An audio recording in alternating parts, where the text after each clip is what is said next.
What happens when America's sharpest late-night host faces off with Hollywood royalty known for controversial exits? You won't believe what unfolded when Stephen Colbert went head-to-head with Meghan Markle. Conversation that began as a seemingly friendly chat but quickly escalated into television's most explosive confrontation of the year. Before we dive into this incredible story, hit that subscribe button and drop a comment below because you're not going to want to miss a second of this.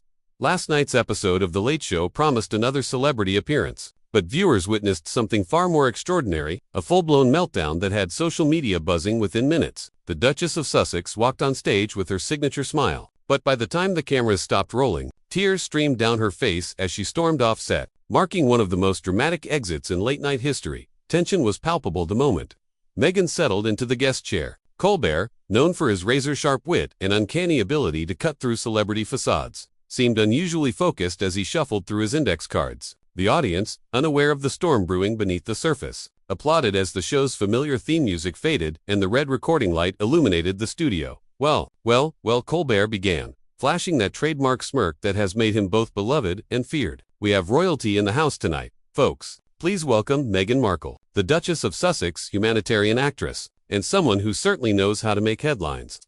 The applause was generous, but those paying attention might have noticed the subtle edge in Colbert's tone, a hint of what was to come. Meghan, dressed in an elegant navy blazer and radiating polished composure, smiled and waved. "Thank you for having me, Stephen. It's wonderful to be here," she said, her voice smooth and controlled, a testament to her media training, but her eyes suggested she was already on alert. The first few minutes proceeded as expected. Colbert asked about her philanthropic efforts, her life in California, and her children. Meghan responded with carefully rehearsed answers, each sounding polished and measured. But seasoned Colbert viewers knew this was only the warm-up. The real Stephen Colbert was waiting in the wings. "So, Meghan," Colbert said, leaning forward slightly, his tone shifting almost imperceptibly. "You've had quite the journey from Suits to the Palace to Montecito. Some might say you've mastered the art of the dramatic exit. Care to comment on that?" The question hung in the air like a loaded weapon. The studio audience seemed to sense a change in atmosphere. Meghan's smile flickered for just a moment before she recovered. "I think that's a rather unfair characterization, Stephen," she replied. "Every decision I've made has been about protecting my family and staying true to my values." Her voice remained steady, but her hands were tightly clasped in her lap. "Values," Colbert echoed, nodding slowly. "Right? Values like privacy, which you've mentioned in various interviews and court documents. Yet here you are, on my show, after Oprah, after the Netflix series, after the podcast. I'm starting to think your definition of privacy might be a bit flexible." The audience went silent, sensing they were witnessing something unprecedented. Meghan's carefully trained composure showed the first cracks. "Stephen, I think you're misunderstanding," she said, her voice calm but tense. "There's a difference between sharing our truth and having lies spread about us in the press." "Our truth?" Colbert raised his eyebrows. "Our truth? Interesting phrase. I've always been partial to the truth myself. But I suppose when you're dealing with multiple versions of events, you need to specify which truth you mean." His words were deliberate, each syllable cutting precisely. Meghan straightened in her chair, the professional mask slipping just enough to reveal a steely resolve beneath. "I'm not sure what you're implying, but I've been nothing but honest about my experiences." "Honest?" Colbert mused, tapping his pen. "Like when you told Oprah you weren't prepared for royal life, despite having access to centuries of protocol and a full staff to guide you. Or when you claimed you weren't allowed to leave the palace. Yet there are countless photos of you at events and outings." The temperature in the studio seemed to drop several degrees. Meghan's jaw tightened, and for the first time, she looked genuinely uncomfortable.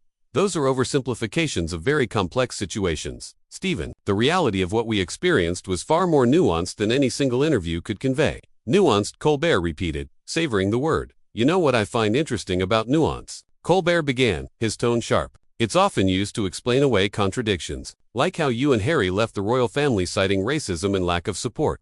But then your own father claims you cut him off completely. Your sister-in-law, Catherine, supposedly made you cry, but then it was actually the other way around. The institution was cold and unwelcoming, but somehow you secured a multi-million-dollar Netflix deal based on your royal connections." The audience leaned forward, captivated. This wasn't the usual late-night banter. This was intensely personal, raw, and uncomfortable. Meghan's voice sharpened. "Stephen, you're taking isolated incidents and weaving them into a narrative that isn't accurate. The challenges we faced were real, and stepping back was not a decision made lightly." "Step back," Colbert said with a bitter laugh. "There's another euphemism. Most people would call it quitting. But I suppose when you're worth hundreds of millions, with deals and production companies lined up, it's easier to call it stepping back rather than walking away when things got tough." The studio tension thickened. Meghan gripped the arms of her chair, knuckles white. "You have no idea what it was like," she said, her voice rising. "The constant scrutiny, the lies, the attacks on my character. No one should have to endure that." Colbert leaned forward. "You married into the most famous family in the world. What exactly did you expect? That the press would ignore you? That no one would be intensely interested in every detail of your life? Complaining about that is like complaining about getting wet after jumping into a swimming pool." Every micro-expression was captured on camera. The interview had morphed from a celebrity appearance into something far more confrontational, personal, and explosive. Meghan's polished facade was starting to crack and Colbert showed no sign of backing down. "Let me ask you something else," Colbert continued, dropping his voice to a more intimate, conversational tone that made his words even sharper. "You've spoken extensively about mental health, therapy, and getting help. Admirable. But here's what I find curious: you've admitted to having suicidal thoughts while pregnant. Correct?" Meghan's face paled. "Stephen, that's extremely personal," she said. "Personal?" "Yes," Colbert replied smoothly, "but also public, since you shared it with Oprah and 70 million viewers worldwide. My question is this: if you were genuinely in such a dark place, experiencing thoughts of self-harm, why didn't you seek help? You had access to the best medical care, unlimited resources, yet you claimed the institution prevented you from getting treatment. Does that make sense to anyone?" The question hung in the air like a physical weight. Meghan's hands trembled slightly. Her breathing grew shallow. "You're oversimplifying a very complex situation," she managed, her voice noticeably shaky. "Am I?" Colbert pressed. "From where I'm sitting, it looks like you had two choices. Get the help you needed, or use your suffering as ammunition for a future tell-all interview. And we all know which path you chose."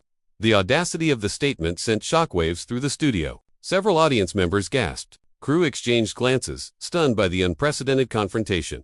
Meghan's eyes flashed with anger. "How dare you suggest I'd exploit my own mental health struggles for publicity? You have no idea what it's like to feel trapped, to feel like you have nowhere to turn." "Trapped?" Colbert's voice rose slightly. "You were living in a palace, Meghan, a literal palace with servants, security, more money than most people see in 10 lifetimes. If that's your definition of trapped, then we need to talk about perspective. Money doesn't solve everything." Meghan shot back, desperation edging her voice. "You can't buy happiness. You can't buy peace of mind. And you certainly can't buy protection from an institution that wants to destroy you." "Destroy you?" Colbert repeated, the word cutting through the thickening tension. Colbert laughed, but there was no humor in it. "They made you a duchess. They gave you a platform to champion the causes you care about. They welcomed you into one of the most exclusive families on the planet. If that's their idea of destruction, sign me up." The studio air crackled with intensity. Meghan struggled to maintain her composure. The carefully applied makeup couldn't hide the flush creeping up her neck, and her hands shook openly now. "You don't understand," she said, her voice breaking slightly. "The constant criticism, the way they controlled every aspect of our lives, the way they left us to fend for ourselves when we needed support the most, controlled every aspect of your lives." Colbert's tone was incredulous. "You negotiated a multi-million-dollar Netflix deal while still working royals. You launched a podcast. You gave unauthorized interviews. You sued multiple newspapers. That doesn't sound like someone whose life was being controlled to me." "We were fighting for our survival," Meghan protested, tears welling in her eyes. "Everything we did was to protect our family, to protect our son from the same treatment Harry endured growing up." Your son Colbert's tone sharpened. "Let's talk about Archie for a moment. You've claimed there were concerns about his skin color, conversations about his potential title serious allegations. But here's what I find curious. You've never named who made these comments. You've let the entire royal family sit under a cloud of suspicion, rather than identify the individual. Why?" Meghan's breathing became strained. "We felt it wouldn't be right." "Wouldn't be right?" Colbert cut in. "You were comfortable destroying the reputation of an entire institution, comfortable implying the royal family is racist, but you draw the line at naming names. That's convenient, isn't it?" The studio fell completely silent, except for the hum of cameras and the faint sound of Meghan's distressed breathing. Crew members glanced at the exits, anticipating someone might call cut at any moment. "You're twisting everything." Meghan's voice shook. "You're taking our words out of context, painting us as villains when we were the ones being victimized." "Victimized," Colbert repeated slowly, savoring the word. "By a family that gave you everything you could ever want. By an institution that elevated you from a cable TV actress to global royalty. By a country that initially welcomed you with open arms. If that's victimization, we may need to redefine the word." Tears streamed down Meghan's face as she struggled to respond. "We lost everything," she whispered. "Our security, our family relationships, our sense of belonging. We gave up everything for love, and they punished us for it." "You gave up everything for love." Colbert's voice was mocking now. "You gave up a life of service for a life of celebrity. Duty for dollars, obligation for opportunity. Don't dress it up as some grand romantic gesture when everyone can see what really happened. The confrontation had reached fever pitch. Meghan was visibly distraught. Her polished public persona had completely shattered. Colbert pressed forward with the relentless precision of a seasoned prosecutor. "I can't do this anymore," Meghan said, her voice barely above a sob. "This is exactly the kind of attack we were trying to escape." Attack. Colbert's eyebrows shot up. "I'm asking questions, Meghan. Questions any reasonable person would ask, given the contradictions in your story. If that feels like an attack, maybe the problem isn't with the questions. Maybe the problem is with the answers." The studio held its breath. Cameras rolled, capturing every micro-expression. This wasn't just a late-night interview anymore, it was a full-blown confrontation. Colbert leaned in, voice sharper than ever, preparing to deliver what would be the final blow. "You know what I think, Meghan? I think you're a master manipulator. You saw an opportunity and took it. You married into the most famous family in the world, realized it wasn't the fairy tale you imagined, and then decided to burn it all down on your way out." Meghan's sobs intensified, mascara streaking her cheeks. "That's not true," she choked out between tears. "We tried to make it work. We tried to do our duty," Meghan choked out, tears streaking her face. "But they made it impossible. They made it impossible." Colbert's voice rose to match hers. "Or did you make it impossible because you couldn't handle not being the center of attention? Let's be honest, you went from a supporting actress on a cable show to one of the most famous women in the world. And somehow that still wasn't enough." The studio fell silent. The audience shifted uncomfortably, eyes fixed on the unfolding confrontation. Crew members paused, mid-task faces, a mix of fascination and horror. "You don't know what you're talking about." Meghan managed through her sobs, desperation seeping into her voice. "The constant scrutiny, the lies, the attacks on us. No one should have to endure that. The lies they told." Colbert's laugh was harsh and bitter. "What about the lies you told? Claiming you didn't know who Harry was when you met him. Pretending you weren't familiar with the royal family when there are photos of you as a teenager surrounded by Diana memorabilia. What about the timing of every revelation, every interview, every carefully orchestrated media appearance?" Meghan's sobs grew louder. She buried her hands in her face, whispering, I can't do this anymore. This is exactly the kind of cruel treatment we were trying to escape." "Cruel treatment?" Colbert's voice dripped with contempt. "I'm asking you to explain your actions, Meghan, to account for the contradictions in your story. If that's cruel, maybe the problem isn't with the questions. Maybe it's that you can't handle being held accountable for your choices." The tension in the studio was unbearable. Meghan's carefully crafted public persona lay in ruins, her composure shattered. Yet Colbert pressed on, relentless. "Here's what I think really happened," he said, his words slicing through her sobs. "You saw the royal family as a stepping stone to greater fame and fortune. When it didn't go the way you planned, you played the victim card and turned it into a profitable narrative. Every interview, every revelation, every tear, calculated to maximize attention and earnings while undermining the people who welcomed you." "Stop," Meghan whispered, her voice barely audible. "Please, just stop." Colbert raised his eyebrows. "You had no problem airing your grievances on Oprah, making serious allegations about racism and mental health, destroying relationships and reputations. But now, when someone asks you to explain yourself, suddenly you want to stop." Meghan wiped her eyes with the back of her hand, struggling to regain composure. But her makeup was ruined and credibility hanging by a thread. "You're being deliberately cruel," she stammered, incredulous. Colbert said, "I'm being thorough. I'm being a journalist asking the hard questions instead of letting celebrities spin narratives unchecked." "I won't sit here and be attacked like this," Meghan said, attempting to rise but faltering as her legs shook. "You came on my show, Meghan," Colbert shot back, standing, as well. "You chose to tell these stories, to present yourself as a victim. Don't act surprised when someone finally calls you out." "I'm done," Meghan said, voice cracking. "I'm done with this interview. I'm done with these attacks. I'm done with people like you who think they can tear me down for entertainment."